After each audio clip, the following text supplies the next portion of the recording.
Mater Populi Fidelis. Nota doctrinal sobre algunos títulos marianos referidos a la cooperación de María en la obra de la salvación. Dicasterio para la doctrina de la fe. Presentación. La presente nota responde a numerosas consultas y propuestas que llegaron a la Santa Sede en las últimas décadas, particularmente a este dicasterio, sobre cuestiones relacionadas con la devoción mariana y sobre algunos títulos marianos. Son cuestiones que han preocupado a los últimos pontífices y que han sido repetidamente tratadas en los últimos 30 años en los diversos ámbitos de estudio del dicasterio, como congresos, asambleas ordinarias, etc. Esto ha permitido a este dicasterio contar con un abundante y rico material que alimenta esta reflexión. El texto, al mismo tiempo que clarifica en qué sentido son aceptables, o no, algunos títulos y expresiones que se refieren a María, se propone profundizar en los adecuados fundamentos de la devoción mariana precisando el lugar de María en su relación con los creyentes, a la luz del misterio de Cristo como único mediador y redentor. Esto implica una profunda fidelidad a la identidad católica y, al mismo tiempo, un particular esfuerzo ecuménico. El eje que atraviesa todas estas páginas es la maternidad de María con respecto a los creyentes, cuestión que aparece reiteradamente, con afirmaciones que se retoman una y otra vez, enriqueciéndolas y completándolas, a modo de espiral, con nuevas consideraciones. La devoción mariana, que la maternidad de María provoca, es presentada aquí como un tesoro de la Iglesia. La piedad del pueblo fiel de Dios que encuentra en María refugio, fortaleza, ternura y esperanza, no se contempla para corregirla sino, sobre todo, para valorarla, admirarla y alentarla, dado que esta es una expresión mistagógica y simbólica de una actitud evangélica de confianza en el Señor que el mismo Espíritu Santo suscita libremente en los creyentes. De hecho, los pobres encuentran la ternura y el amor de Dios en el rostro de María. En ella ven reflejado el mensaje esencial del Evangelio. Al mismo tiempo, existen algunos grupos de reflexión mariana, publicaciones, nuevas devociones e incluso solicitudes de dogmas marianos, que no presentan las mismas características de la devoción popular, sino que, en definitiva, proponen un determinado desarrollo dogmático y se expresan intensamente a través de las redes sociales despertando, con frecuencia, dudas en los fieles más sencillos. A veces se trata de reinterpretaciones de expresiones utilizadas en el pasado con diversos significados. Este documento tiene en cuenta estas propuestas para indicar en qué sentido algunas responden a una devoción mariana genuina e inspirada en el Evangelio, o en qué sentido otras deben ser evitadas porque no favorecen una contemplación adecuada de la armonía del mensaje cristiano en su conjunto. Por otra parte, en diversos pasajes de esta nota se ofrece un amplio desarrollo bíblico que ayuda a mostrar cómo la auténtica devoción mariana no aparece solamente en la rica tradición de la Iglesia sino ya en las Sagradas Escrituras. Esta destacada impronta bíblica está acompañada por textos de los padres y doctores de la Iglesia y de los últimos pontífices. De este modo, más que proponer límites, la nota busca acompañar y sostener el amor a María y la confianza en su intercesión materna. Víctor Manuel Carv. Fernández. Prefecto. Introducción. Mater Populi Fidelis, la madre del pueblo fiel es contemplada con afecto y admiración por los cristianos porque, si la gracia nos vuelve semejantes a Cristo, María es la expresión más perfecta de su acción que transforma nuestra humanidad. Ella es la manifestación femenina de todo cuanto puede obrar la gracia de Cristo en un ser humano. Ante semejante hermosura, movidos por el amor, muchos fieles han procurado siempre referirse a la Madre con las palabras más bellas y han exaltado el lugar peculiar que ella tiene junto a Cristo. Recientemente, este dicasterio ha publicado las normas para proceder en el discernimiento de presuntos fenómenos sobrenaturales. Es frecuente que, en relación con dichos fenómenos, se utilicen determinados títulos y expresiones referidas a la Virgen María. Esos títulos, algunos de los cuales ya aparecen en los Santos Padres, no siempre se utilizan con precisión, a veces se cambia su significado o se pueden malinterpretar. Además de los problemas terminológicos, algunos títulos presentan dificultades importantes en cuanto al contenido porque, con frecuencia, se produce una comprensión errónea de la figura de María que tiene serias repercusiones a nivel cristológico, eclesiológico y antropológico. El principal problema, en la interpretación de estos títulos aplicados a la Virgen María, es como se entiende la asociación de María en la obra redentora de Cristo, es decir, cuál es el significado de esa singular cooperación de María en el plan de la salvación. 8. El presente documento, sin querer agotar la reflexión ni ser exhaustivo, intenta preservar el equilibrio necesario que, dentro de los misterios cristianos, debe establecerse entre la única mediación de Cristo y la cooperación de María en la obra de la salvación, y pretende mostrar también cómo ésta se expresa en diversos títulos marianos. La cooperación de María en la obra de la salvación. Tradicionalmente, la cooperación de María en la obra de la salvación se ha afrontado desde una doble perspectiva, desde su participación en la redención objetiva, realizada por Cristo durante su vida y particularmente en la Pascua, y desde el influjo que ella tiene actualmente sobre los que han sido redimidos.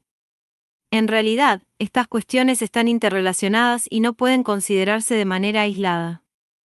Esta participación de María en la obra salvadora de Cristo está atestiguada en las Escrituras, que presentan el acontecimiento salvador realizado en Jesucristo como una promesa, en los escritos veterotestamentarios, y como una realización, en el Nuevo Testamento. Así, María se vislumbra en GN 3,15 porque es la mujer que participa en la victoria definitiva contra la serpiente. Por eso nos llama la atención que Jesús se dirija a María con la denominación de mujer, en la escena del Calvario, JN 19,26.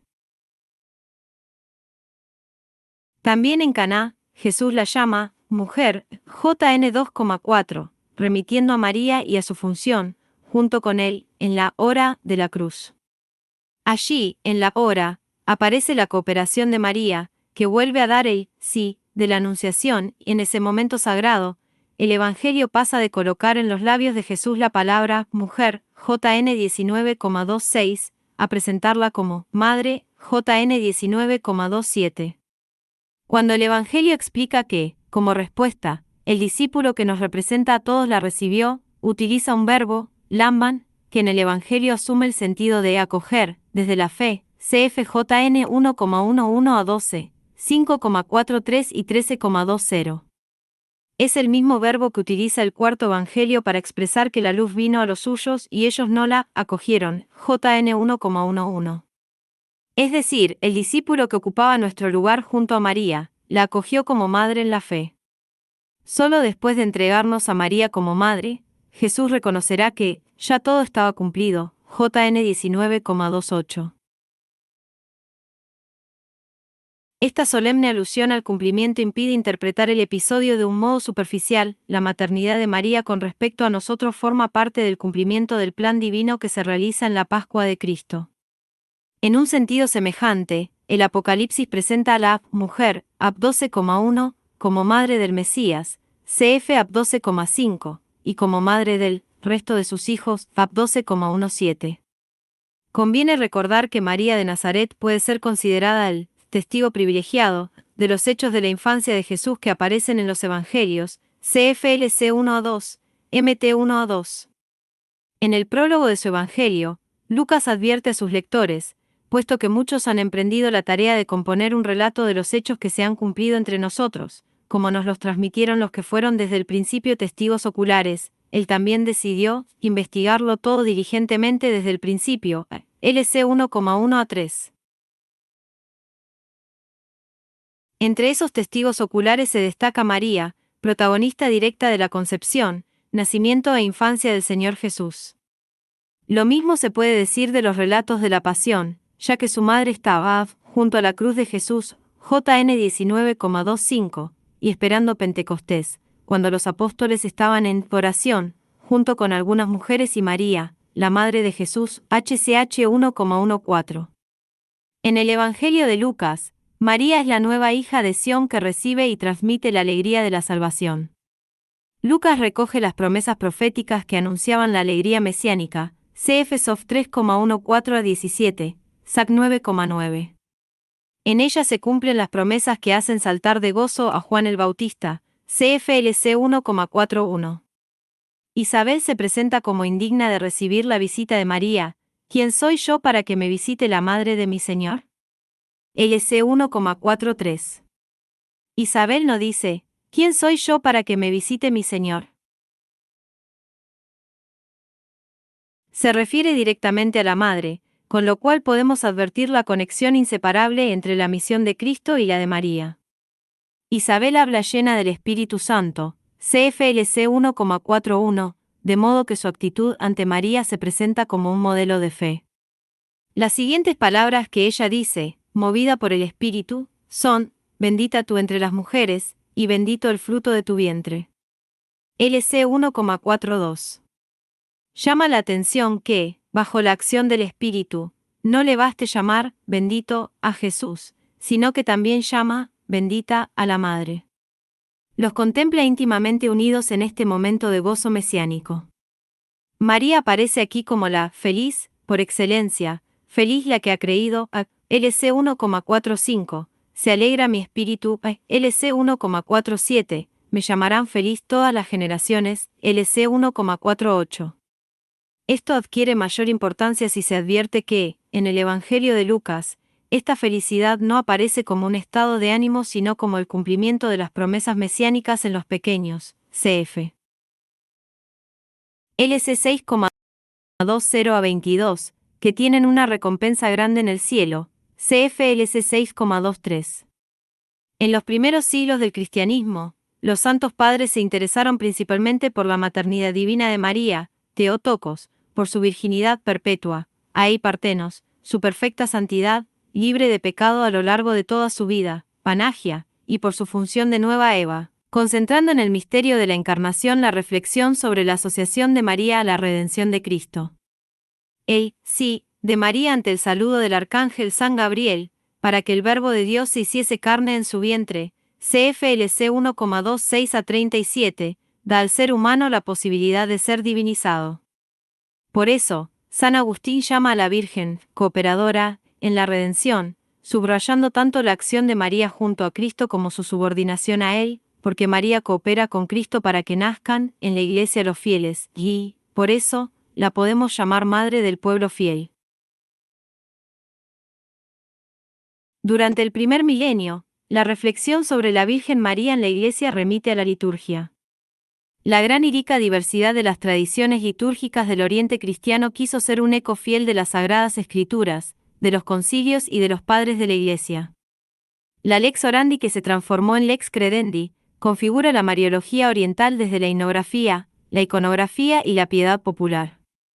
Por ejemplo, a partir del siglo V se establecen en Oriente las fiestas marianas que después, en el siglo VII, pasaron a Occidente.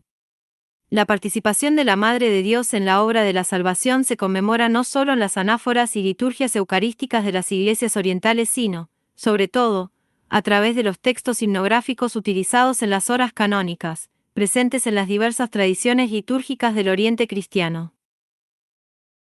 En la himnografía abundan las composiciones dedicadas a María con alegorías bíblicas, que permitieron la profundización en el misterio fundamental de la Encarnación y su significado para la redención en Cristo, en un lenguaje pleno de simbolismo poético capaz de expresar el asombro y la maravilla de quienes, siendo de la misma estirpe que María, contemplan los prodigios que el Todopoderoso ha realizado en ella. La enseñanza de los primeros concilios ecuménicos comienza a delinear el dogma de María, Madre de Dios, luego proclamado en el Concilio de Efeso. El Oriente cristiano siempre ha sostenido doctrinalmente aquellos dogmas definidos por estos primeros concilios, al menos en aquellas iglesias que han aceptado los concilios de Efeso y Calcedonia. Al mismo tiempo, ha acogido en sus tradiciones litúrgicas, himnográficas e iconográficas, las narraciones y las leyendas marianas populares referidas a los relatos de la infancia y de la muerte de Jesús.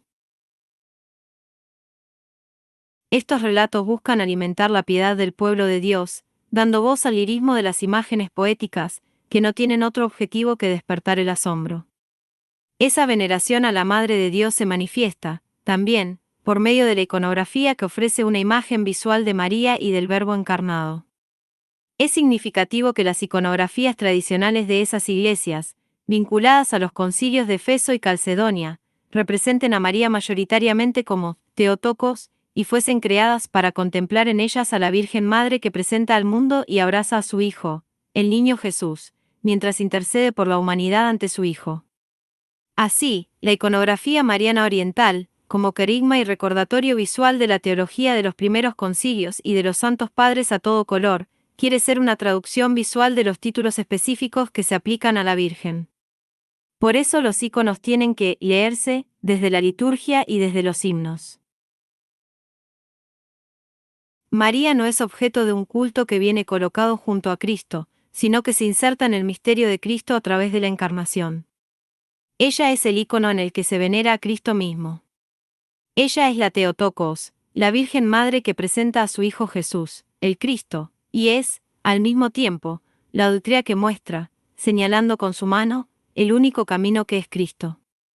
A partir del siglo XII, la teología occidental dirige su mirada a la relación que une a la Virgen Madre con el misterio de la redención cruenta del Calvario y se relaciona la imagen de la espada de Simeón con la cruz de Cristo. La presencia de María al pie de la cruz se entiende como signo de fortaleza cristiana, llena de amor materno. San Bernardo habla de la cooperación de Nuestra Señora en el sacrificio redentor en un comentario sobre la presentación de Jesús en templo. Arnaldo, amigo de San Bernardo y abad benedictino de Bonneval, después de 1159, considera por primera vez la cooperación de María con el sacrificio del Calvario junto a su Hijo Jesucristo. La cooperación de la Madre con el Hijo en la obra de la salvación ha sido expuesta por el magisterio de la Iglesia.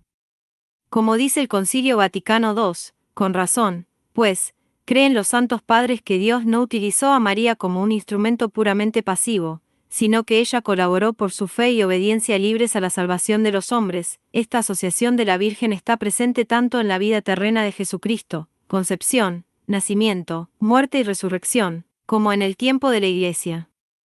El dogma de la Inmaculada Concepción destaca la primacía y unicidad de Cristo en la redención, porque también la primera redimida es redimida por Cristo y transformada por el Espíritu, antes de cualquier posibilidad de una acción propia.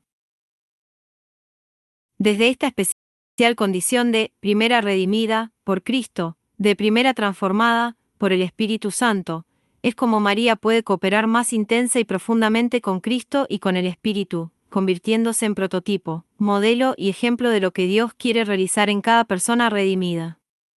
La colaboración de María en la obra de la salvación tiene una estructura trinitaria, porque es el fruto de una iniciativa del Padre, que miró la pequeñez de su sierva, CFLC 1,48, brota de la kensis del Hijo, que se humilló tomando la forma de siervo, CFFLP 2,7 a 8, y es efecto de la gracia del Espíritu Santo, CFLC 1,28.30, que dispuso el corazón de la joven de Nazaret para responder en la Anunciación y a lo largo de toda su vida de comunión con su Hijo.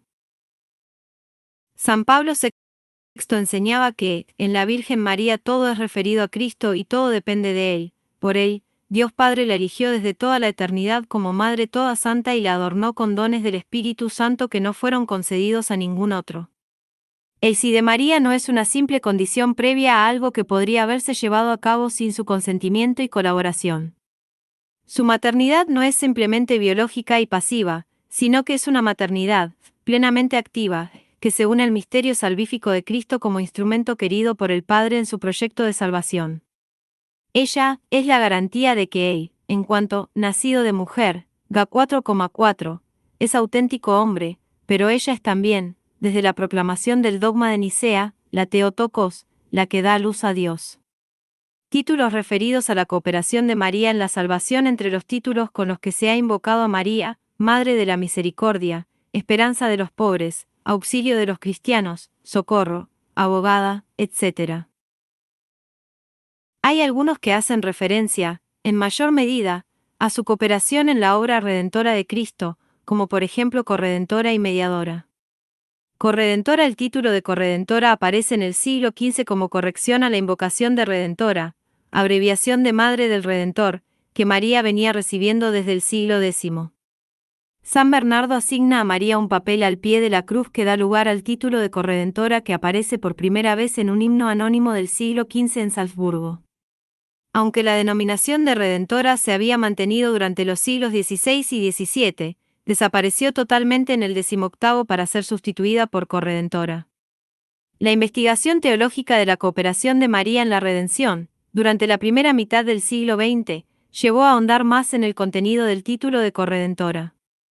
Algunos pontífices han utilizado este título sin detenerse demasiado a explicarlo.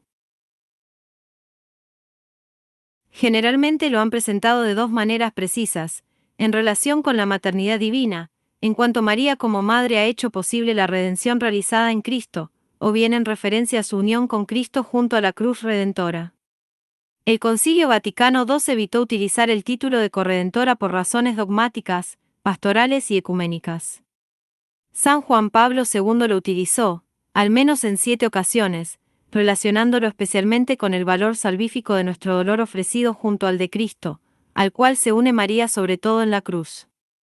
En la Feria 4 del 21 de febrero de 1996, el prefecto de la entonces Congregación para la Doctrina de la Fe, el cardenal Joseph Ratzinger, ante la pregunta de si era aceptable la petición del movimiento Vox Populi Maria Mediatrici para una definición del dogma de María como corredentora o mediadora de todas las gracias, respondió en su voto particular, negativo. El significado preciso de los títulos no es claro y la doctrina en ellos contenida no está madura. Una doctrina definida de fe divina pertenece al depósito de la fe, es decir, a la revelación divina vehiculada en la Escritura y en la tradición apostólica. Sin embargo, no se ve de un modo claro cómo la doctrina expresada en los títulos esté presente en la Escritura y en la tradición apostólica. Más adelante, en 2002, expresó públicamente su opinión contraria al uso de este título. La fórmula corredentora se aleja demasiado del lenguaje de las Escrituras y de la patrística, por tanto, provoca malentendidos. Todo procede de él, como dicen sobre todo las epístolas a los Efesios y a los Colosenses. María es lo que es gracias a él. La palabra corredentora ensombrecería ese origen. El cardenal Ratzinger no negaba que hubiese buenas intenciones y aspectos valiosos en la propuesta de uso de este título, pero sostenía que era un vocablo erróneo. El entonces cardenal mencionaba las epístolas a los Efesios y a los Colosenses, donde el vocabulario utilizado y el dinamismo teológico de los signos presenta, de tal modo, la centralidad redentora única y la fontalidad del Hijo encarnado que queda excluida la posibilidad de agregarle otras mediaciones, porque toda clase de bendiciones espirituales nos son donadas, en Cristo, CF 1,3, porque somos por él hijos adoptivos, CFF 1,5, y en él fuimos agraciados, CFF 1,6, por su sangre, tenemos la redención, EF 1,7, y él ha derrochado sobre nosotros, EF 1,8, su gracia. En él hemos heredado también, EF 1,11, y estábamos predestinados. Y Dios ha querido que en él residiera toda la plenitud, col 1,19, y por él y para él quiso reconciliar todas las cosas, col 1,20. Semejante alabanza, sobre el lugar único de Cristo, invita a situar a cualquier criatura en un lugar claramente receptivo y a una religiosa y delicada cautela a la hora de plantear cualquier forma de posible cooperación en el ámbito de la redención. El Papa Francisco expresó, al menos 3 veces, su posición claramente contraria al uso del título de corredentora, alegando que María jamás quiso para sí tomar algo de su hijo. Jamás se presentó como corredentora. No, discípula, la obra redentora ha sido perfecta y no necesita añadido alguno. Por ello, Nuestra Señora no quiso quitarle ningún título a Jesús. No pidió para sí misma ser cuasi redentora o una CO redentora, no. El Redentor es uno solo y este título no se duplica. Cristo es el único Redentor. No hay CO redentores con Cristo, porque el sacrificio de la cruz, ofrecido con corazón amante y obediente, presenta una satisfacción sobreabundante e infinita. Si bien nosotros podemos prolongar en el mundo sus efectos, cf. Col 1,24, ni la Iglesia ni María pueden reemplazar, o perfeccionar, la obra redentora del Hijo de Dios encarnado, que ha sido perfecta y no necesita añadidos. Teniendo en cuenta la necesidad de explicar el papel subordinado de María a Cristo en la obra de la redención, es siempre inoportuno el uso del título de corredentora para definir la cooperación de María. Este título corre el riesgo de oscurecer la única mediación salvífica de Cristo, por tanto, puede generar confusión y un desequilibrio en la armonía de verdades de la fe cristiana, porque no hay salvación en ningún otro, pues bajo el cielo no se ha dado a los hombres otro nombre por el que debamos salvarnos, HCH 4,12. Cuando una expresión requiere muchas y constantes explicaciones, para evitar que se desvíe de un significado correcto, no presta un servicio a la fe del pueblo de Dios y se vuelve inconveniente.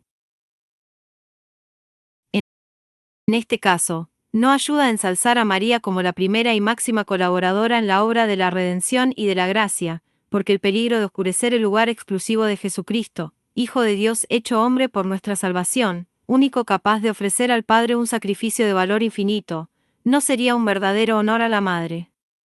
En efecto, ella, como esclava del Señor, LC 1,38, nos señala a Cristo y nos pide hacer lo que Él os diga, JN 2,5. Mediadora. El concepto de mediación se utiliza en la patrística oriental a partir del siglo VI. En siglos posteriores, San Andrés de Creta, San Germán de Constantinopla y San Juan Damasceno utilizan este título con diferentes significados. En Occidente, desde el siglo XII se hace más frecuente su uso, aunque no será hasta el siglo XVII cuando se enuncie como tesis doctrinal. En 1921 el cardenal Mercier, arzobispo de Malinas, con la colaboración científica de la Universidad Católica de Lovaina y el apoyo de obispos, del clero y del pueblo belga, pidió al Papa Benedicto XV la definición dogmática de la mediación universal de María, pero el Papa no accedió.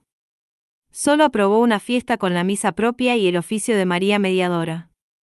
Desde entonces hasta el año 1950 se desarrolló una investigación teológica sobre la cuestión, que llegará hasta la fase preparatoria del Concilio Vaticano II. El concilio no entró en declaraciones dogmáticas, sino que prefirió presentar una extensa síntesis de la doctrina católica sobre el puesto que María Santísima ocupa en el misterio de Cristo y de la Iglesia. La sentencia bíblica referida a la exclusiva mediación de Cristo es contundente. Cristo es el único mediador, pues Dios es uno, y único también el mediador entre Dios y los hombres, el hombre Cristo Jesús, que se entregó en rescate por todos, un TM 2,5-6. La Iglesia ha explicado este lugar único de Cristo porque, siendo el Hijo eterno e infinito, al está unida hipostáticamente la humanidad que asumió.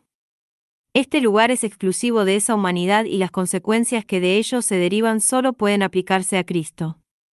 En este sentido preciso, el papel del Verbo encarnado es exclusivo y único.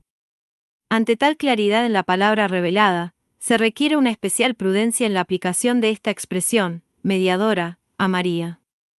Frente a una tendencia a ampliar los alcances de la cooperación de María a partir de este término, es conveniente precisar tanto su valioso alcance como sus límites. Por una parte, no podemos ignorar que existe un uso muy común de la palabra mediación en los órdenes más variados de la vida social, donde se entiende simplemente como cooperación, ayuda, intercesión. Por consiguiente, es inevitable que se aplique a María en sentido subordinado y de ningún modo pretende añadir alguna eficacia o potencia a la única mediación de Jesucristo, verdadero Dios y verdadero hombre. Por otra parte, es evidente que hubo una forma de real mediación de María para hacer posible la verdadera encarnación del Hijo de Dios en nuestra humanidad, porque se requería que el Redentor fuera nacido de mujer, Ga 4,4. El relato de la Anunciación muestra que no se trató de una mediación únicamente biológica, ya que destaca la presencia activa de María preguntando, CFLC 1,29.34, y aceptando con una firme decisión, hágase, LC 1,38. Esa respuesta de María abrió las puertas de la redención que toda la humanidad esperaba y que los santos han descrito con poético dramatismo. También en las bodas de Caná María cumple una función mediadora cuando presenta a Jesús la necesidad de los novios, cf. JN 2,3, y cuando pide a los servidores que sigan las indicaciones de Jesús, CFJN 2,5. La terminología de la mediación en el Concilio Vaticano II aparece referida sobre todo a Cristo y a veces, también a María, pero de manera claramente subordinada. De hecho, para ella se prefirió usar otra terminología centrada en la cooperación o en la ayuda maternal. La enseñanza del concilio formula claramente la perspectiva de la intercesión materna de María, con expresiones como múltiple intercesión y protección maternal. Estos dos aspectos unidos configuran lo específico de la cooperación de María en la acción de Cristo por el Espíritu. En sentido estricto, no podemos hablar de otra mediación en la gracia que no sea la del Hijo de Dios encarnado.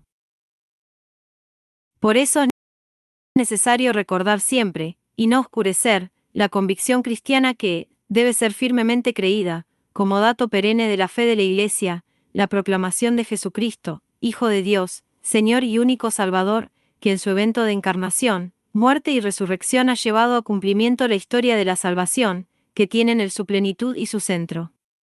María en la mediación única de Cristo al mismo tiempo. Necesitamos recordar que la unicidad de la mediación de Cristo es inclusiva, es decir, Cristo posibilita diversas formas de participación en el cumplimiento de su proyecto salvífico porque, en la comunión con Él, todos podemos ser, de alguna manera, cooperadores de Dios, mediadores, unos para con otros. Cf 1 CO 3,9.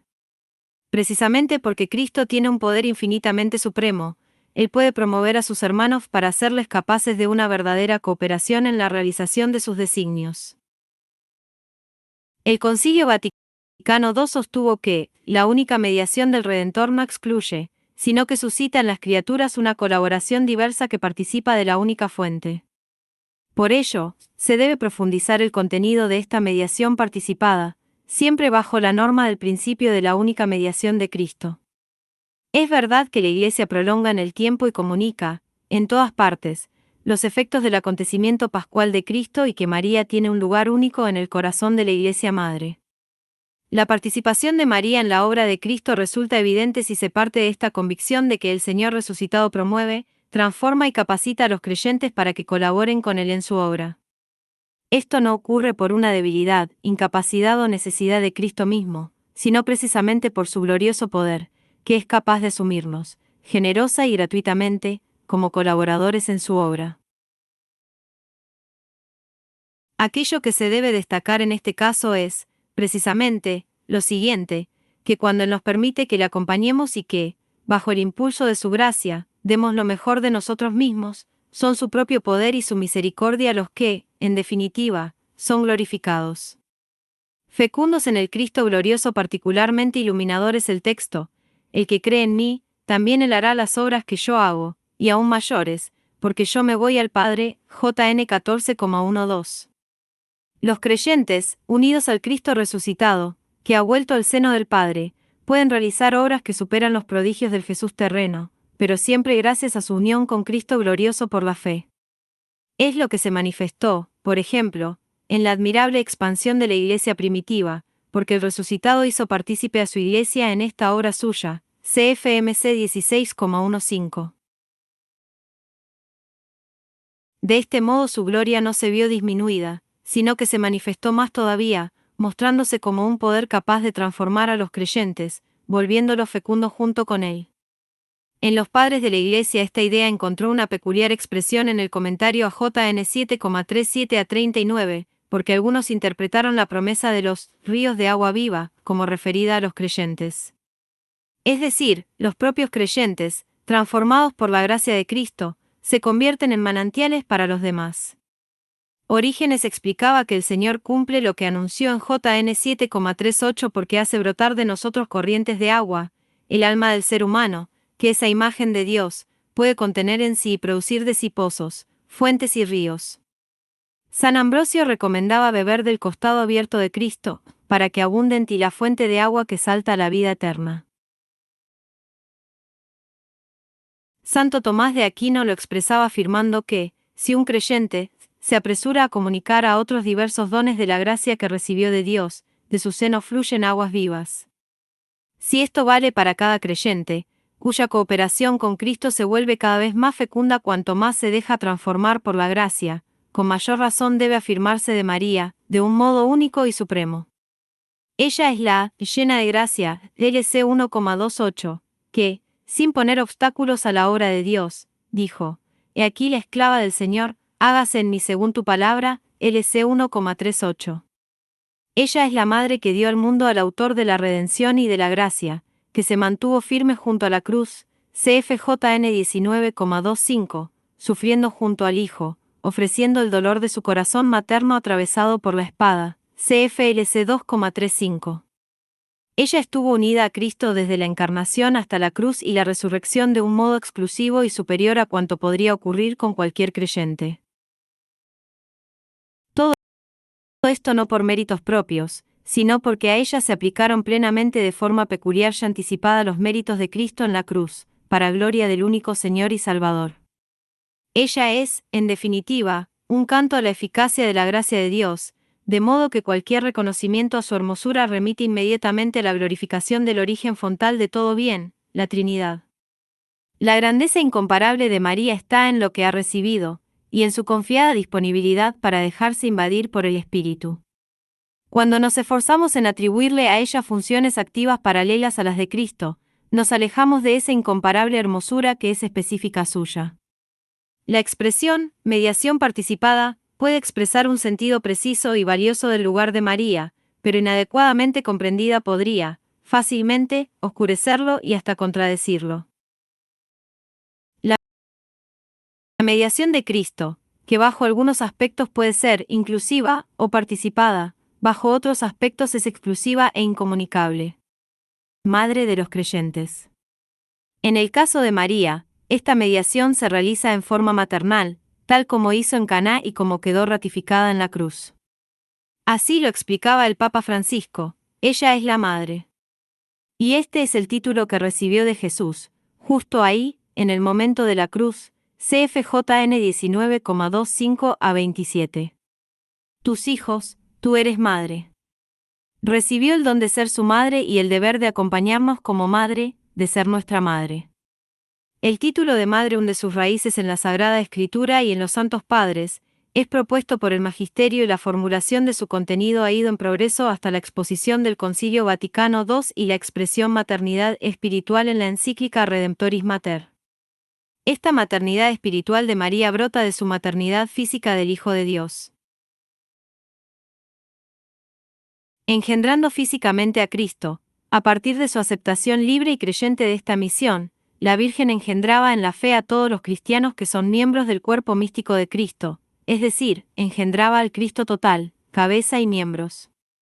La participación de la Virgen María, como madre, en la vida de su Hijo, desde la encarnación hasta la cruz y la resurrección, da un carácter único y singular a su cooperación en la obra redentora de Cristo, de manera especial para la Iglesia, cuando considera la maternidad espiritual de María para con todos los miembros del cuerpo místico, en confiada invocación, cuando experimenta la intercesión de su abogada y auxiliadora. Este aspecto materno es el que caracteriza la relación de la Virgen con Cristo y su colaboración en todos los momentos de la obra de la salvación. En su misión como madre, María tiene una relación singular con el Redentor y, también, con los que han sido redimidos, de los cuales ella misma es la primera. María es tipos, modelo, de la Iglesia y del nuevo nacimiento que ha de acaecer en ella, pero aún más, ella es símbolo y compendio de esta misma Iglesia. Es una maternidad que nace del don total de sí y de la llamada a convertirse en servidora del misterio. En esta maternidad de María se sintetiza cuanto podemos decir de la maternidad según la gracia y del lugar actual de María en la Iglesia entera. La maternidad espiritual de María tiene unas características determinadas. Encuentra su fundamento en el hecho de ser Madre de Dios y se prolonga en la maternidad para con los discípulos de Cristo y aún con todos los seres humanos. En este sentido, la cooperación de María es singular y se distingue de las cooperaciones de las demás criaturas. Su intercesión tiene una característica que no es la de una mediación sacerdotal, como aquella de Cristo, sino que se sitúa en el orden y la analogía de la maternidad. Asociando la intercesión de María a su obra, los dones que nos llegan del Señor se nos presentan con un aspecto materno, cargados de la ternura y de la cercanía de la Madre que Jesús ha querido compartir con nosotros. CFJN 19,27. B. La cooperación materna de María es en Cristo, y por tanto participada, es decir, como una participación de esta única fuente que es la mediación de Cristo mismo. María entra de una manera del todo personal en la única mediación de Cristo. La función materna de María, de ninguna manera disminuye o hace sombra a la única mediación de Cristo, sino que manifiesta su eficacia. En efecto, todo el influjo de la Santísima Virgen en la salvación de los hombres, brota de la sobreabundancia de los méritos de Cristo, se apoya en su mediación, depende totalmente de ella y de ella saca toda su eficacia. En su maternidad, María no es un obstáculo interpuesto entre los seres humanos y Cristo, al contrario, su función materna está indisolublemente unida a la de Cristo y orientada a Él. Así entendida, la maternidad de María no pretende debilitar la única adoración que se debe solamente a Cristo, sino estimularla. Por ello se deben evitar los títulos y expresiones referidas a María que la presenten como una especie de pararrayos ante la justicia del Señor, como si María fuese una alternativa necesaria ante la insuficiente misericordia de Dios. El Concilio Vaticano II reafirmó cómo debía ser el culto dado a María, un culto orientado al centro cristológico de la fe cristiana, de modo que, mientras es honrada la Madre, el Hijo sea debidamente conocido, amado, glorificado. En definitiva, la maternidad de María está subordinada a la elección del Padre, a la obra de Cristo y a la acción del Espíritu Santo. C. La Iglesia no es solo un punto de referencia para la maternidad espiritual de María, sino que es, precisamente en la dimensión sacramental de la Iglesia, donde se desarrolla siempre su función materna. María actúa con la Iglesia, en la Iglesia y para la Iglesia. El ejercicio de su maternidad se encuentra en la comunión eclesial y no fuera de ella, conduce a la Iglesia y la acompaña. La Iglesia aprende de María la propia maternidad, en la acogida de la palabra de Dios que evangeliza, convierte y anuncia a Cristo, en el don de la vida sacramental del bautismo y de la Eucaristía, y en la educación y formación maternal que ayuda a nacer y a crecer a los hijos de Dios. Por eso, se puede decir que la fecundidad de la Iglesia es la misma fecundidad de María, y se realiza en la existencia de sus miembros en la medida en que éstos reviven, en pequeño, lo que vivió la Madre, es decir, que aman con el amor de Jesús. Como Madre, al igual que la Iglesia, María espera que Cristo sea engendrado en nosotros, no ocupa su lugar. Por ello, gracias al inmenso manantial que emana del costado abierto de Cristo, la Iglesia, María y todos los creyentes, de diferentes maneras, se convierten en canales de agua viva. Así Cristo mismo despliega su gloria en nuestra pequeñez. Intercesión. María está unida a Cristo de un modo único por su maternidad y por ser llena de gracia. Esto se insinúa en el saludo del ángel, CFLC 1,28, cuando utiliza una palabra, que charitmen, que es única y exclusiva en toda la Biblia.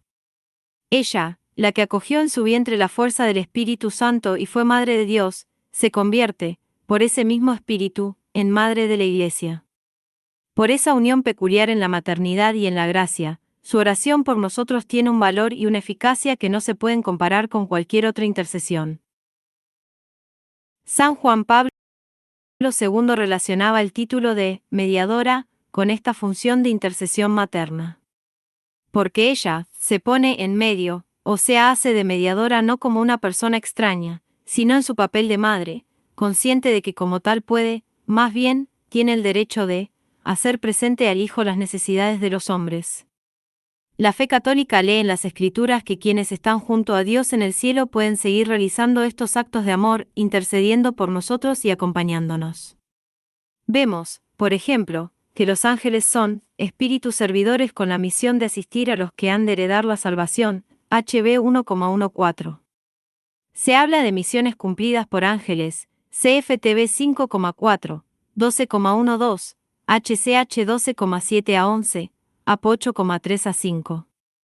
Hay ángeles auxiliando a Jesús en el desierto de las tentaciones, CFMT 4,11, y en la pasión, CFLC 22,43. En el Salmo se nos promete que, a sus ángeles ha dado órdenes para que te guarden en tus caminos, Sal 91,11. Estos textos nos indican que el cielo no está completamente separado de la tierra. Esto abre la posibilidad de la intercesión por nosotros a quienes están en el cielo.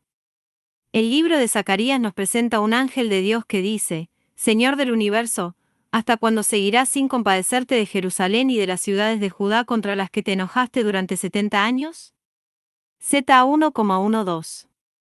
De modo análogo, el Apocalipsis nos habla de los degollados, los mártires en el cielo, que intervienen pidiendo a Dios que actúe en la tierra para liberarnos de las injusticias. Vi debajo del altar las almas de los degollados por causa de la palabra de Dios y del testimonio que mantenían. Y gritaban con voz potente: ¿Hasta cuándo, dueño santo y veraz, vas a estar sin hacer justicia y sin vengar nuestra sangre de los habitantes de la tierra? Ab 6,9 a 10. Ya en la tradición judeo-helenística aparecía la convicción de que los justos fallecidos interceden por el pueblo. Cf 2m 15,1214. María, que en el cielo ama al resto de sus hijos, Ab 12,17, así como acompañaba la oración de los apóstoles cuando recibieron el Espíritu Santo, CFHCH 1,14, también ahora, acompaña nuestras plegarias con su intercesión materna. De este modo, continúa la actitud de servicio y compasión que mostraba en las bodas de Caná, CFJN 2,1 a 11, y hoy sigue dirigiéndose a Jesús para decirle, ¿no tienen vino? JN 2,3. En su canto de alabanza vemos a María como una mujer de su pueblo, que alaba a Dios porque enaltece a los humildes, a los hambrientos los colma de bienes, LC 1,52 a 53, porque auxilia a Israel, su siervo, acordándose de la misericordia, como lo había prometido a nuestros padres, LC 1,54 a 55, y reconocemos su prontitud cuando se acerca sin demora para ayudar a su prima Isabel, CFLC 1,39 a 40. Por eso el pueblo de Dios confía firmemente en su intercesión. 42. Entre los elegidos y glorificados junto a Cristo está en primer lugar la Madre, por eso podemos afirmar que existe una colaboración única de María en la obra salvífica que Cristo realiza en su Iglesia. Se trata de una intercesión que la convierte en signo materno de la misericordia del Señor. De esta manera, porque así Él libremente lo ha querido, el Señor otorga a su propia acción en nosotros un rostro materno. Cercanía materna a la presencia de las diversas advocaciones, de las imágenes y de los santuarios marianos manifiestan esa maternidad real de María que se hace cercana a la vida de sus hijos. Sirva como ejemplo la manifestación de la Madre al indio San Juan Diego en el monte del Tepeyac. María lo llama con las palabras tiernas de una madre, hijito mío el más pequeño, mi Juanito. Y, ante las dificultades que San Juan Diego le manifiesta para llevar a cabo la misión encomendada, María le revela la fuerza de su maternidad, no estoy yo aquí, yo que tengo el honor de ser tu madre. ¿Qué no estás en mi regazo, en el cruce de mis brazos? Esa experiencia del afecto maternal de María, que vivió San Juan Diego, es la experiencia personal de los cristianos que reciben el afecto de María y que ponen en sus manos las necesidades de la vida de cada día y abren confiado su corazón para solicitar su intercesión maternal y obtener su tranquilizadora protección. Más allá de las manifestaciones extraordinarias de su cercanía, existen expresiones cotidianas constantes de su maternidad en la vida de todos sus hijos. Aun cuando no pedimos su intercesión, ella se muestra cercana como madre, para ayudarnos a reconocer el amor del Padre, a contemplar la entrega salvadora de Cristo, a acoger la acción santificadora del Espíritu. Es tan grande su valor para la Iglesia que los pastores deben evitar cualquier instrumentación política de esta cercanía de la Madre. El Papa Francisco lo advirtió, en diversas ocasiones, y mostró su preocupación por las propuestas de tinte ideológico-cultural de diverso signo que quieren apropiarse del encuentro de un pueblo con su Madre.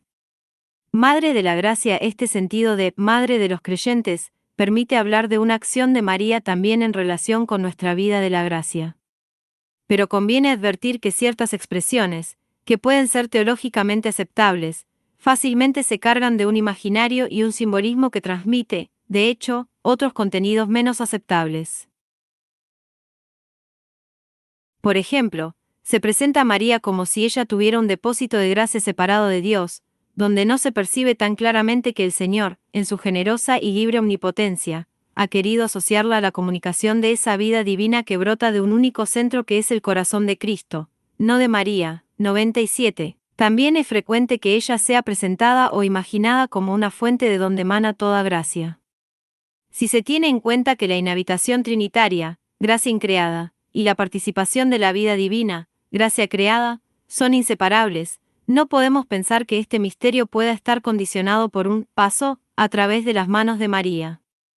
Imaginarios de este tipo enaltecen a María de tal modo que la centralidad del mismo Cristo puede desaparecer o, al menos, resultar condicionada. El cardenal Ratzinger expresó que el título de María Mediadora de todas las gracias tampoco se veía claramente fundado en la revelación, y en sintonía con esta convicción podemos reconocer las dificultades que conlleva tanto en la reflexión teológica como en la espiritualidad.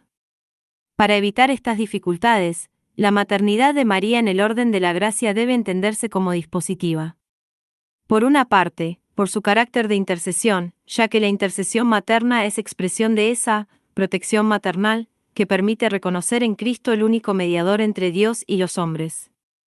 Por otra parte, su presencia materna en nuestras vidas no excluye diversas acciones de María motivando la apertura de nuestros corazones a la acción de Cristo en el Espíritu Santo. Así nos ayuda, de diversas maneras, a disponernos a la vida de la gracia que solamente el Señor puede infundir en nosotros.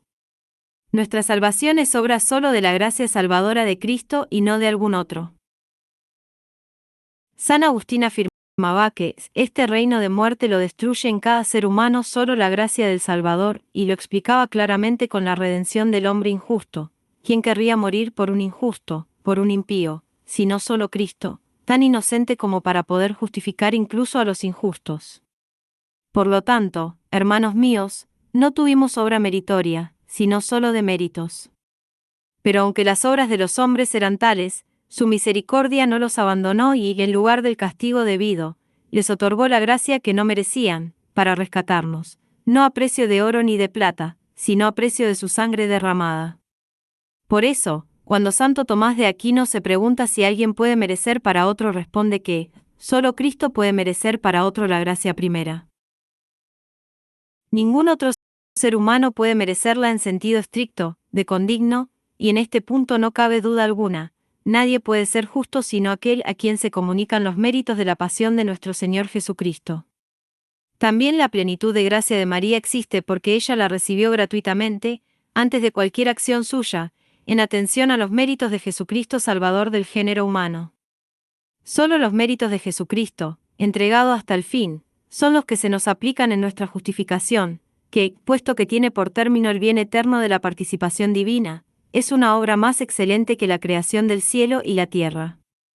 Sin embargo, un ser humano puede participar con su deseo del bien del hermano, y es razonable, congruo, que Dios cumpla ese deseo de caridad que la persona puede expresar, con su oración, o mediante las obras de misericordia.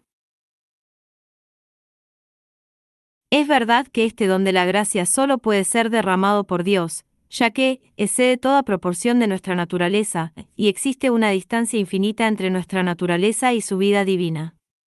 Sin embargo, puede hacerlo cumpliendo el deseo de la Madre, que de este modo se asocia gozosamente a la obra divina como humilde servidora. Como en Caná, María no le dice a Cristo lo que tiene que hacer. Ella intercede manifestando a Cristo nuestras carencias, necesidades y sufrimientos para que Él actúe con su poder divino. No tienen vino, JN 2,3.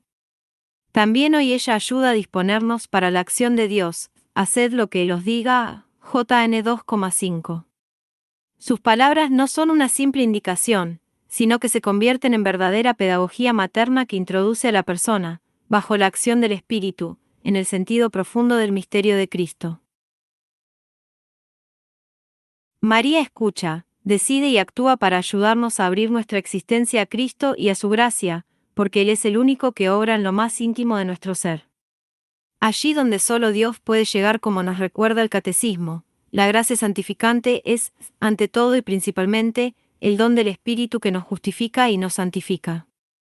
No es simplemente una ayuda, una energía que se posea, sino que es el don gratuito que Dios nos hace de su vida infundida por el Espíritu Santo en nuestra alma, que se puede describir como inhabitación de la Trinidad en lo más íntimo, como amistad con Dios, como alianza con el Señor. Exclusivamente Dios puede hacerlo, porque implica superar una desproporción infinita. Esa donación de sí de la Trinidad, ese entrañarse en el alma y yavitur, por parte de Dios mismo, implica un efecto de transformación inherente en lo más íntimo del creyente. Santo Tomás de Aquino utilizaba para esta penetración en el interior del ser humano a este verbo que solo podía aplicarse a Dios, y yavi, ya que solo Dios, no siendo una criatura, puede llegar a esa intimidad personal sin violentar la libertad y la identidad de la persona. Solo Dios llega al centro más íntimo de una persona para realizar su elevación y transformación cuando se entrega como amigo, y por ello, ninguna criatura puede conferir la gracia. Santo Tomás lo repite al hablar de la gracia sacramental, en cuanto causa principal, solo Dios produce el efecto interior del sacramento. Porque solo Él penetra en el alma, donde se produce el efecto sacramental, nadie puede obrar inmediatamente donde no está, ya que la gracia, que es un efecto interior del sacramento, proviene solo de Dios. Otros autores se expresaron de un modo semejante, pero cabe destacar a San Buenaventura. Él enseñaba que, cuando Dios obra con la gracia santificante en un ser humano, lo vuelve absolutamente inmediato a él. Dios, por la gracia, se hace plenamente cercano al ser humano, con una absoluta inmediatez, con un entrañamiento en lo íntimo del ser humano que solo Él puede lograr. La misma gracia creada, entonces, no obra como un intermediario, sino que es efecto directo de la amistad que Dios regala tocando directamente el corazón humano. Y así, siendo Dios quien realiza la transformación de la persona cuando se entrega como amigo, no hay medio alguno entre Dios y el ser humano transformado. Solo Dios es capaz de penetrar así, tan hondo, para santificar, hasta hacerse absolutamente inmediato, y solo Él puede hacerlo sin anular a la persona. En la encarnación, el Hijo eterno y natural de Dios asume una naturaleza humana que ocupa un lugar único en la economía de la salvación. Hipostáticamente unida al Hijo por una gracia que, es sin duda alguna infinita, esta humanidad, tuvo la gracia en grado sumo. De ahí que, por la eminencia de la gracia que recibió, le competa, competit sibi, hacer llegar tal gracia a los demás. Esto es propio de la cabeza. Esa humanidad participa en la efusión de la gracia santificante, que de ella desborda o redunda, en consecuencia, según su humanidad, es principio de toda gracia, como cabeza desde la cual ésta llega a los demás, in alios transfunderetur. Esta naturaleza humana es inseparable de nuestra salvación, ya que, con la encarnación, todas las acciones salvíficas del Verbo de Dios, se hacen siempre en unión con la naturaleza humana que Él ha asumido para la salvación de todos los hombres. A través de esa naturaleza humana asumida, el Hijo de Dios se ha unido, en cierto modo, con todo hombre, y, con la entrega libérrima de su sangre nos mereció la vida. Por la gracia, los fieles se unen a Cristo y participan en su misterio pascual, de modo que pueden vivir una unión íntima y única con el que San Pablo expresaba con estas palabras: pero no soy yo el que vive, es Cristo quien vive en mí. Iga 2,20. Ninguna persona humana, ni siquiera los apóstoles o la Santísima Virgen, puede actuar como dispensadora universal de la gracia. Solo Dios puede regalar la gracia y lo hace por medio de la humanidad de Cristo, ya que la plenitud de gracia de Cristo hombre la tiene como unigénito del Padre. Aunque la Santísima Virgen María es preeminentemente llena de gracia y Madre de Dios, ella, como nosotros, es hija adoptiva del Padre y también, como escribe el poeta Dante Alighieri, hija de tu Hijo. Ella coopera en la economía de la salvación por una participación derivada y subordinada, por lo tanto, cualquier lenguaje sobre su mediación en la gracia debe entenderse en analogía remota con Cristo y su mediación única. En la perfecta inmediatez entre un ser humano y Dios en la comunicación de la gracia, ni siquiera María puede intervenir. Ni la amistad con Jesucristo ni la inhabitación trinitaria pueden concebirse como algo que nos llega a través de María o de los santos. En todo caso, lo que podemos decir es que María desea ese bien para nosotros y lo pide junto a nosotros. La liturgia, que es también lex credendi, nos permite reafirmar esta cooperación de María, no en la comunicación de la gracia sino en la intercesión materna. De hecho, en la liturgia de la solemnidad de la Inmaculada Concepción, cuando se explica en qué sentido el privilegio concedido a María se hizo en vista del bien del pueblo, se afirma que fue dispuesta como abogada de gracia, es decir, que intercede pidiendo para nosotros el don de la gracia. Como enseña el Concilio Vaticano II, el influjo de la Santísima Virgen María en la salvación de los hombres favorece y de ninguna manera impide la unión inmediata de los creyentes con Cristo. Por ese motivo, se debe evitar cualquier descripción que haga pensar, de un modo neoplatónico, en una especie de derramamiento de la gracia por etapas, como si la gracia de Dios fuese descendiendo a través de distintos intermediarios, como María, mientras su fuente última, Dios, quedase desconectada de nuestro corazón. Estas interpretaciones afectan negativamente la adecuada comprensión del encuentro íntimo, directo e inmediato que la gracia realiza entre el Señor y el corazón del creyente. El hecho es que solo Dios justifica. Solo el Dios Trinidad. Solo Él nos eleva para superar la desproporción infinita que nos separa de vida divina, solo Él actúa en nosotros su inhabitación trinitaria, solo Él se entraña en nosotros transformándonos y haciéndonos participar de su vida divina. No se honra a María atribuyéndole alguna mediación en la realización de esta obra exclusivamente divina. El agua viva que fluye no obstante, dado que María está llena de gracia, y que el bien tiende siempre a comunicarse, fácilmente aparece la idea de una suerte de desborde de la gracia que tiene María, que solo podrá tener un sentido adecuado si no contradice cuanto dicho hasta ahora. No presenta dificultad si se trata, sobre todo, de las formas de cooperación que ya hemos mencionado, intercesión y cercanía materna que invitan a abrir el corazón a la gracia santificante, y que el Concilio Vaticano II presentó como una cooperación variada por parte de la criatura, que participa de la única fuente. El carácter fundamentalmente dispositivo de la cooperación de los creyentes, principalmente de María, en la comunicación de la gracia, aparece plasmado en la interpretación tradicional de los ríos de agua viva, que brotan del corazón de los creyentes, CFJN 7,38. Aun siendo una imagen potente, que podría interpretarse como si los creyentes fueran canales de una transmisión perfectiva de la gracia santificante, sin embargo, los padres de la Iglesia, a la hora de concretar cómo se realiza esta efusión de los ríos del Espíritu, lo han plasmado en acciones de tipo dispositivo.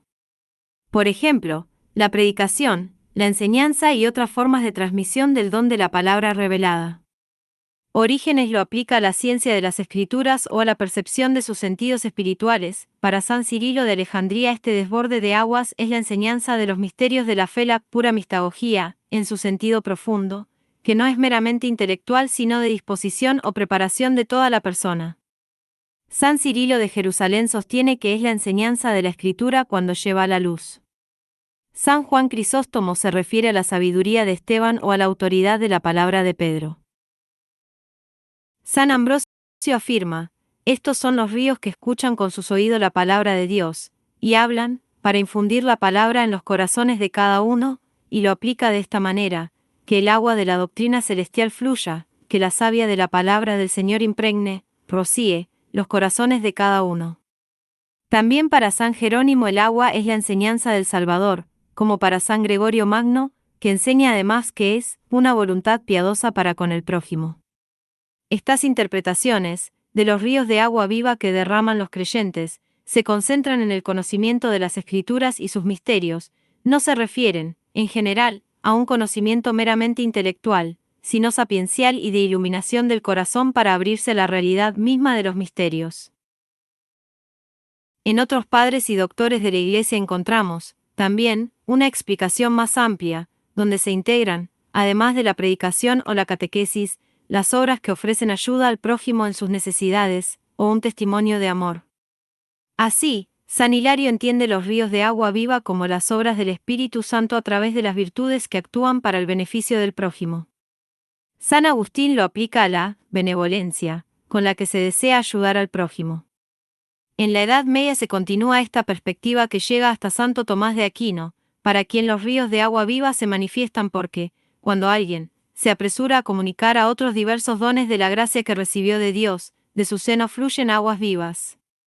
Cuando Santo Tomás habla de los diversos dones de la gracia, para el servicio del prójimo, se refiere a los diversos dones carismáticos, porque, como se dice, 1 CO 12,10, a uno se le da el don de lenguas, a otro el de curaciones, etc. Este aspecto también está presente en San Cirilo de Jerusalén, quien indica que los ríos de agua del Espíritu, que se comunican a través de los creyentes, se manifiestan cuando se sirve de la lengua de unos para el carisma de la sabiduría, ilustra la mente de otros con el don de la profecía, a éste le concede poder para expulsar los demonios. El Espíritu fortalece, en unos, la templanza, en otros, la misericordia, a éste enseña a practicar el ayuno y la vida ascética. Algo semejante podemos decir con respecto a la interpretación de JN 14,12, referido a los creyentes que realizan obras mayores, meizona, que las del Cristo terreno. Los creyentes participan de la obra de Cristo en cuanto ellos también, de algún modo, provocan la fe de otros con el anuncio de la palabra. Así se dice explícitamente en JN 17,20b, los que crean en mí por la palabra de ellos. Esto mismo se sugiere en JN 14,6 a 11, donde las obras de Cristo son las que manifiestan al Padre, v8.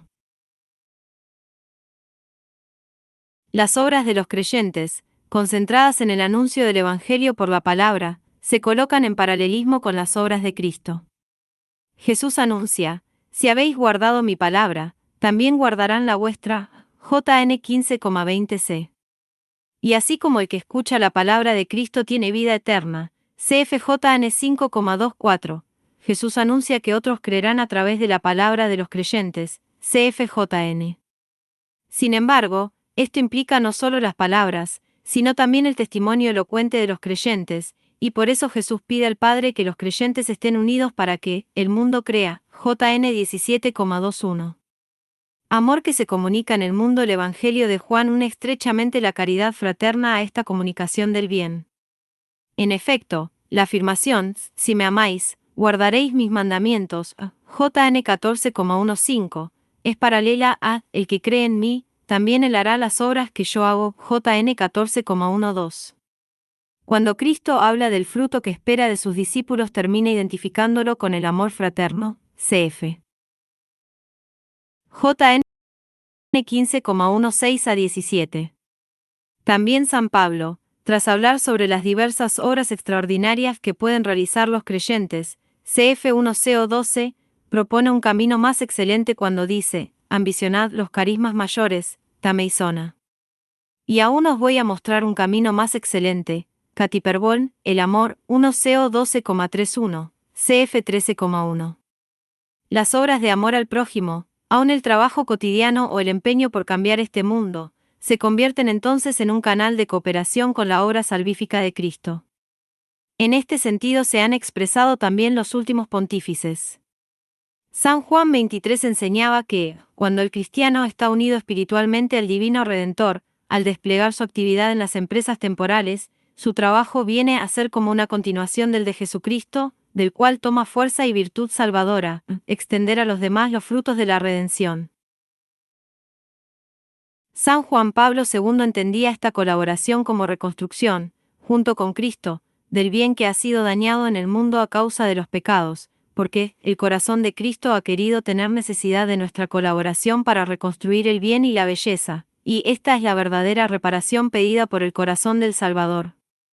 El Papa Benedicto XVI sostenía que los hombres, destinatarios del amor de Dios, se convierten en sujetos de caridad, llamados a hacerse ellos mismos instrumentos de la gracia para difundir la caridad de Dios y para tejer lazos de caridad. La doctrina social de la Iglesia responde a esta dinámica de caridad recibida y ofrecida. Y el Papa Francisco enseñó que, para Santa Teresa del Niño Jesús, no se trata solo de permitir que el corazón de Cristo extienda la belleza de su amor en el propio corazón, a través de una confianza total, sino también que a través de la propia vida llegue a los demás y transforme el mundo, y se convierte en actos de amor fraterno con los cuales curamos las heridas de la Iglesia y del mundo. De ese modo ofrecemos nuevas expresiones al poder restaurador del corazón de Cristo.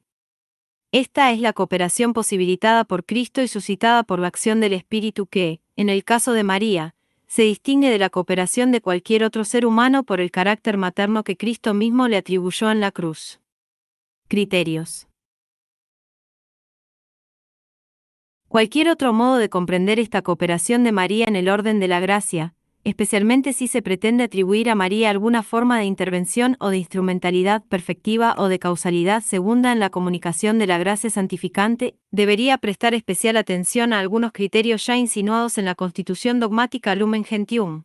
A. Debemos reflexionar cómo María favorece nuestra unión inmediata con el Señor, que Él mismo produce al conferir la gracia, y que solo de Dios podemos recibir, pero sin entender la unión con María como más inmediata que la de Cristo.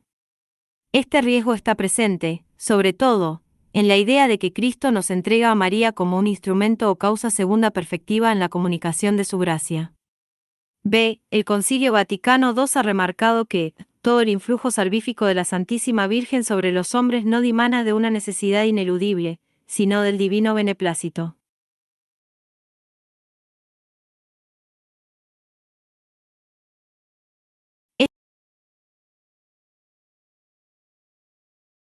Este influjo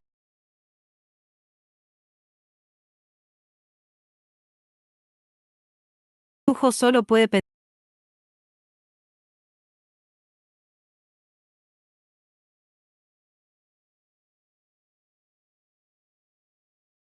pensarse desde la libre decisión de Dios.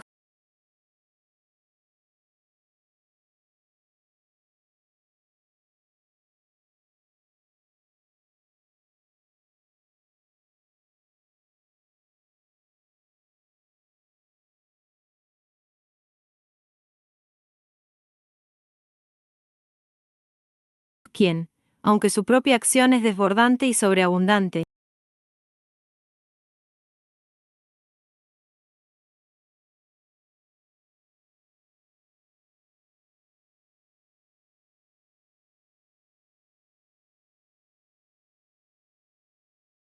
quiere asociarla libre y gratuitamente a su obra. Por eso,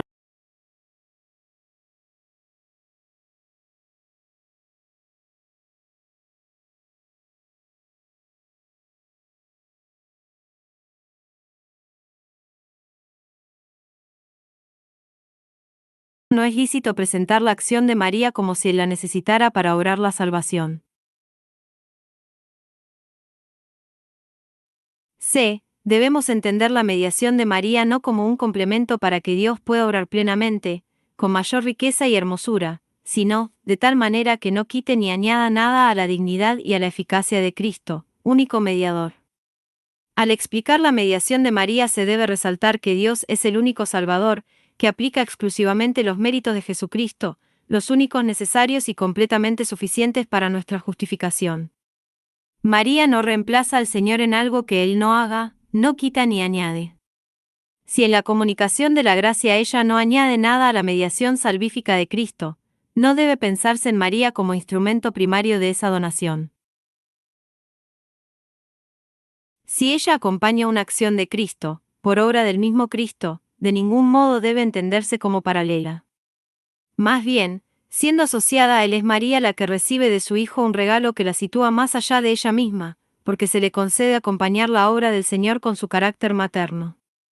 Volvemos entonces al punto más seguro, la contribución dispositiva de María, donde sí puede pensarse en una acción en la que ella aporta algo propio en cuanto pueda disponer de algún modo a otros. Porque pertenece a la potencia suprema al conducir al fin último, mientras que las potencias inferiores ayudan a la consecución de este fin disponiendo. Todo lo anteriormente dicho no ofende ni humilla a María, porque todo su ser está referido a su Señor. Proclama mi alma la grandeza del Señor, LC 1, 46. Para ella no hay otra gloria que la de Dios. Siendo madre, redobla su gozo viendo cómo Cristo manifiesta la belleza inagotable y sobreabundante de su gloria sanando, transformando y llenando de sí los corazones de esos hijos a los que ella ha acompañado en su camino hacia el Señor. Por lo tanto, una mirada dirigida a ella que nos distraiga de Cristo, o la ponga al mismo nivel del Hijo de Dios, quedaría fuera de la dinámica propia de una fe auténticamente mariana. Las gracias a algunos títulos, como por ejemplo el de mediadora de todas las gracias, tienen límites que no facilitan la correcta comprensión del lugar único de María. De hecho, ella, la primera redimida, no puede haber sido mediadora de la gracia recibida por ella misma. Este no es un detalle menor, porque manifiesta algo central, que también en ella el don de la gracia la precede y procede de la iniciativa absolutamente gratuita de la Trinidad, en atención a los méritos de Cristo. Ella, como todos nosotros, no ha merecido su justificación por alguna acción suya precedente, pero tampoco por alguna acción posterior. También para María, la amistad con Dios por la gracia será siempre gratuita. Su figura preciosa es testimonio supremo de la receptividad creyente de quien, más y mejor que nadie, se abrió con docilidad y plena confianza a la obra de Cristo, y al mismo tiempo es el mejor signo de la potencia transformadora de esa gracia. Por otro lado, el título antes mencionado corre el peligro de ver la gracia divina como si María se convirtiera en una distribuidora de bienes o energías espirituales en desconexión con nuestra relación personal con Jesucristo. Sin embargo, la expresión gracias, referida a la materna ayuda de María en distintos momentos de la vida, puede tener un sentido aceptable. El plural expresa todos los auxilios, aun materiales, que el Señor puede regalarnos escuchando la intercesión de la Madre, auxilios que, a su vez, disponen los corazones para abrirse al amor de Dios. De este modo María, como Madre, tiene una presencia en la vida cotidiana de los fieles muy superior a la cercanía que pueda tener cualquier otro santo. Ella, con su intercesión, puede implorar para nosotros los impulsos internos del Espíritu Santo que llamamos gracias actuales. Se trata de aquellos auxilios del Espíritu Santo que operan también en los pecadores para disponerlos a la justificación, y también en los ya justificados por la gracia santificante, para estimularlos al crecimiento. En este sentido preciso debe interpretarse el título de Madre de la Gracia. Ella humildemente colabora para que abramos el corazón al Señor, que es el único que puede justificarnos con la acción de la gracia santificante, es decir, cuando Él derrama en nosotros su vida trinitaria, habita en nosotros como amigo y nos hace partícipes de su vida divina.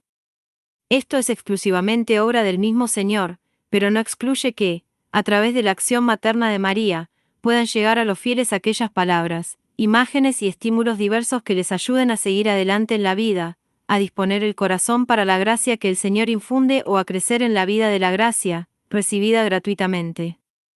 Estas ayudas que nos llegan del Señor se nos presentan con un aspecto materno, cargadas de la ternura y de la cercanía de la Madre que Jesús ha querido compartir con nosotros. CFJN 19,25-28. María desarrolla así una acción singular para ayudarnos a abrir el corazón a Cristo y a su gracia santificante que eleva y sana.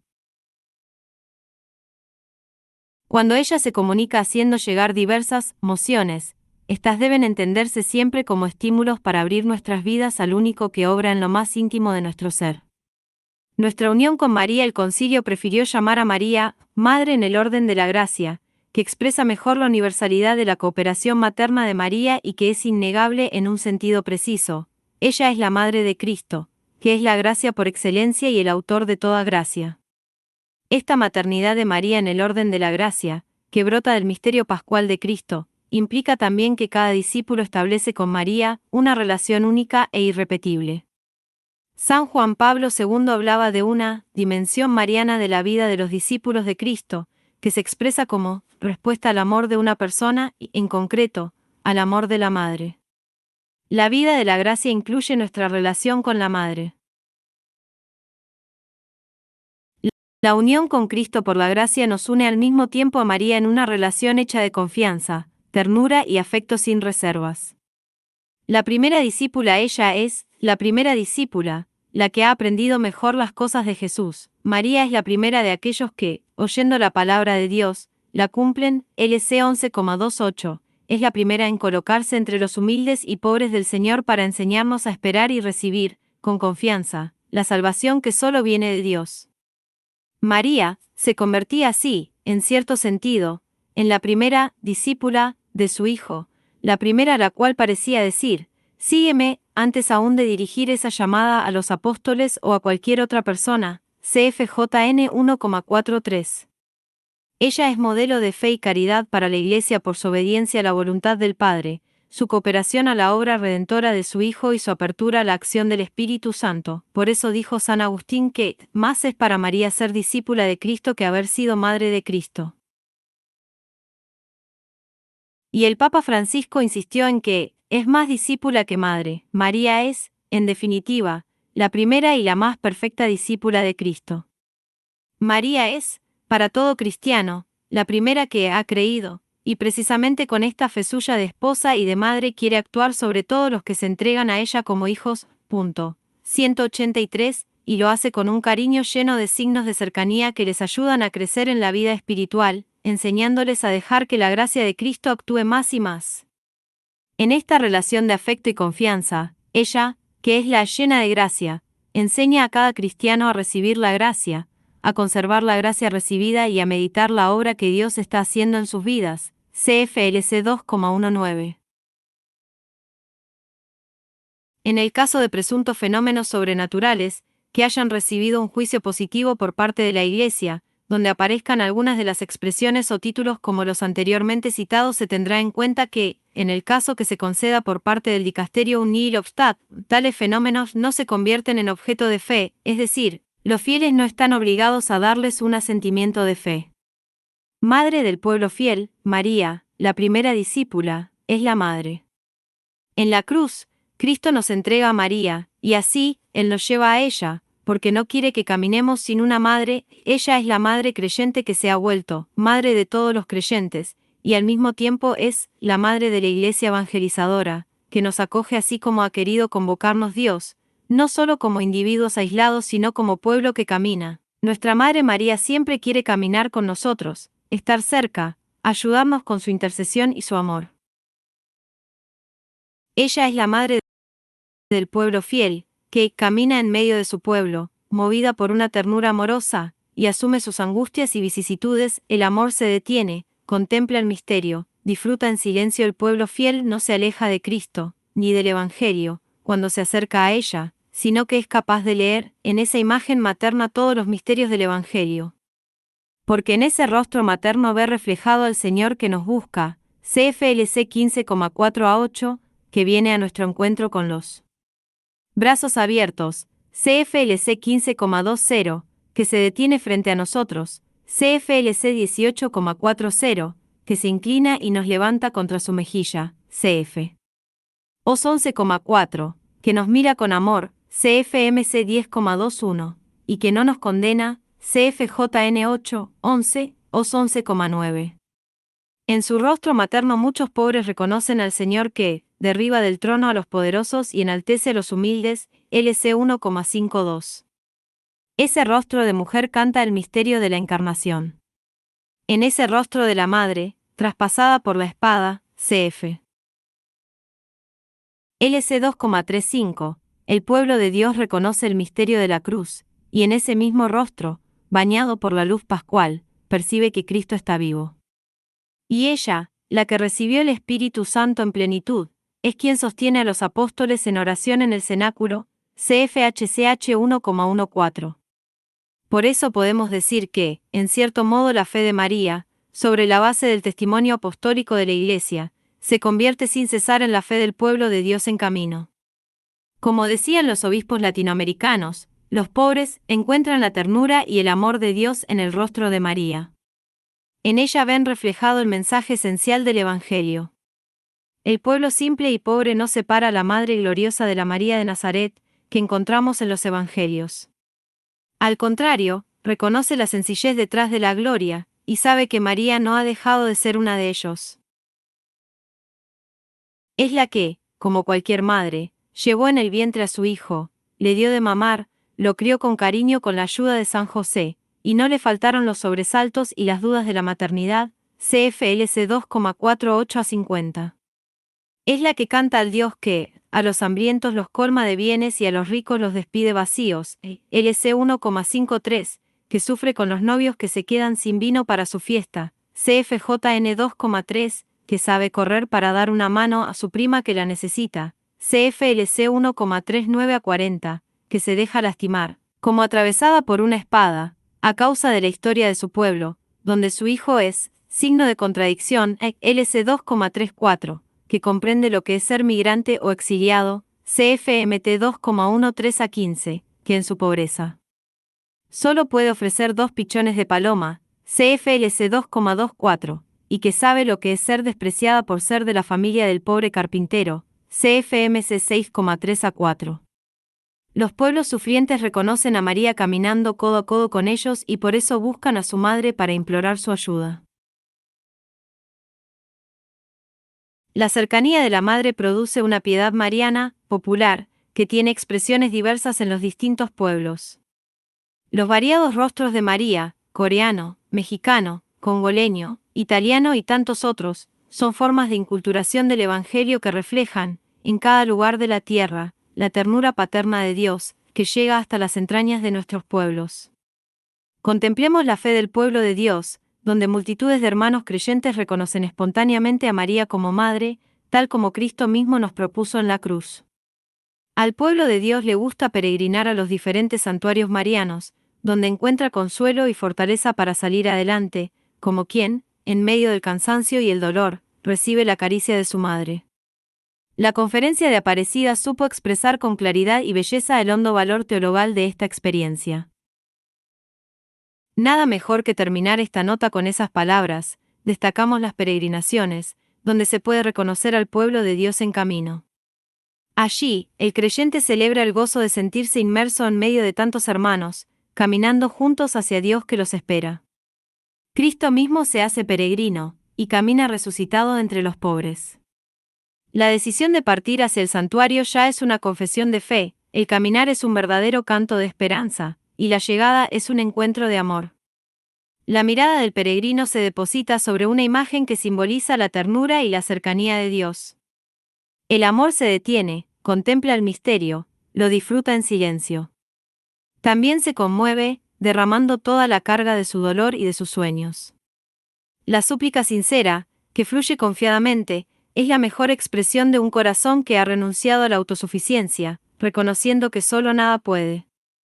Un breve instante condensa una viva experiencia espiritual. Madre del pueblo fiel, ruega por nosotros. El Sumo Pontífice León XIV, el día 7 de octubre de 2025, Memoria litúrgica de la Santísima Virgen del Rosario, ha aprobado la presente nota, deliberada en la sesión ordinaria de este dicasterio, con fecha 26 de marzo de 2025, y ha ordenado su publicación. Dado en Roma, en la sede del Dicasterio para la Doctrina de la Fe, el 4 de noviembre de 2025, Memoria litúrgica de San Carlos Borromeo.